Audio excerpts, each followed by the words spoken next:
प्रशान्त तामाङको जीवन कथा एक साधारण कोलकाता पुलिस कन्स्टेबलबाट इन्डियन आइडल बन्ने प्रेरणादायी यात्रा हो, जहाँ अनुशासन र कर्तव्यले भरिएको जीवनबाट उनले आफ्नो स्वरको जादुले लाखौँको मन जिते। यो कथा केवल व्यक्तिगत सफलताको मात्र होइन, गोर्खा समुदायको सांस्कृतिक गौरव र पहिचानको प्रतीक पनि हो। नमस्कार, म मणि बान्तवा हजुरहरू सबैलाई गोर्खा क्रोनिकलमा स्वागत गर्दछु। च्यानललाई सब्स्क्राइब गर्नुभएको छैन भने सब्स्क्राइब गरिदिनु होला।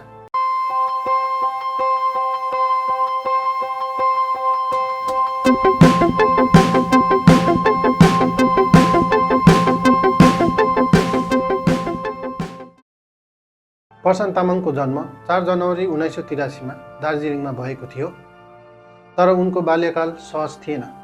उनका बाबु मदन तामाङ कोलकाता पुलिसका कन्स्टेबल थिए।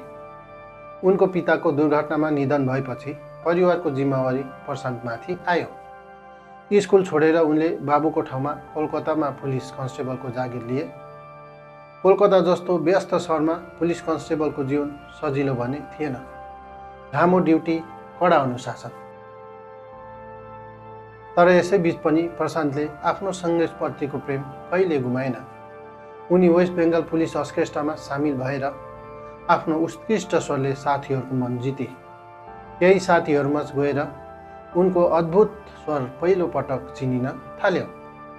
साथीहरू नै उनका पहिलो दर्शक र सबैभन्दा ठुलो समर्थक बने, जसले उनलाई परिस्थितिभन्दा माथि सपना देख्न हौसाए। सन् 2007 मा उनको जीवनले निर्णायक मोड लियो। साथीहरूको हौसला र आफ्नो आत्मविश्वासको बलमा उनले इन्डियन आइडल सिजन 3 को अडिसन दिए। ठुला सहरका प्रशिक्षित गायकहरूबीच दार्जिलिङका एक साधारण पुलिस कन्स्टेबल, साधन सीमित तर स्वर शक्तिशाली। उनको कथा आफैमा फरक थियो। एक अपरिचित अनुहारबाट राष्ट्रिय सनसनी बन्ने उनको उडानले सम्पूर्ण नेपालीहरूलाई एकै सूत्रमा बाँध्यो। जसै उनी अगाडि बढ्दै गए, उनको लोकप्रियता एउटा आन्दोलनको रूपमा रूपान्तरण भयो। पश्चिम बङ्गाल, सिक्किम र नेपालसम्मका मानिसहरू उनको समर्थनमा एकजुट भए। धेरैका लागि प्रशान्त केवल प्रतियोगी थिएनन्, उनी आशा, पहिचान र गर्वको प्रतीक पनि थियो। उनको जित केवल एउटा रियालिटी सोको परिणाम थिएन, यो एउटा सांस्कृतिक क्षण थियो, विशेष गरी गोर्खा समुदायका लागि, जसले राष्ट्रिय स्तरमा आफूलाई कम प्रतिनिधित्व भएको महसुस गर्थ्यो। जब उनको नाम विजेताका रूपमा घोषणा भयो, दार्जिलिङ, सिक्किम र नेपालमा उत्सवको लहर चल्यो। एक पुलिस कन्स्टेबलले अनुभवी गायकहरूलाई पराजित गरे, केवल स्वरले होइन, करोडौँ मानिसहरूको प्रेमले पनि। त्यस दिन उनी साँच्चै जनताको आइडल बनिसकेका थिए। उनले सोनी BMGसँग सम्झौता गरी सन् 2007 को अन्त्यतिर आफ्नो पहिलो एल्बम धन्यवाद सार्वजनिक गरे। यस एल्बममा हिन्दी र नेपाली दुवै गीत समावेश थिए, जो उनको सांस्कृतिक र उनलाई समर्थन गर्ने प्रति समर्पित थियो। उनको सरल र आत्मीय स्वरले ठुलो श्रोतावर्ग बनायो। भारतमा मात्र होइन, अमेरिका लगायत विश्वका विभिन्न देशमा उनले कन्सर्ट गरे। सङ्गीतपछि उनले अभियानमा पनि कदम राखे। सन् 2010 मा नेपाली फिल्म गोर्खा पल्टनबाट अभिनय सुरु गरे, जहाँ उनले मुख्य भूमिका मात्र होइन, गीत पनि गाए। फिल्म सफल भयो र पछि निशानी, परदेशी, अङ्गालो यो मायाको जस्ता फिल्महरूमा उनले अभिनय गरे। हालैका वर्षहरूमा उनले भारतीय मनोरञ्जनमा पनि ठाउँ बनाए।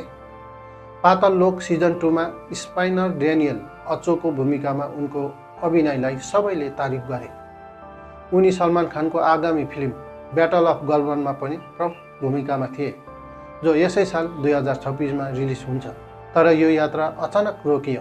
11 जनवरी 2026 मा दिल्लीको आफ्नै निवासमा कार्डियक अरेस्टका कारण मात्र 43 वर्षको उमेरमा उनको निधन भयो। यो खबरले भारत, नेपाल साथै संसारभरिका नेपाली भाषीहरूलाई स्तब्ध बनायो।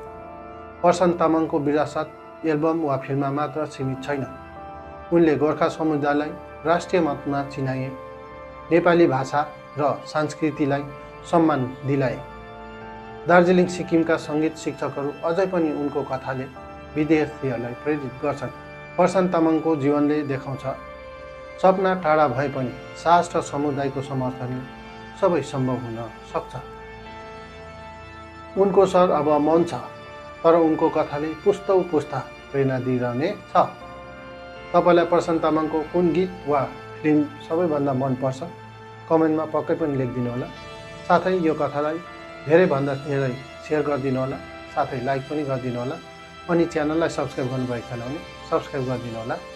धन्यवाद।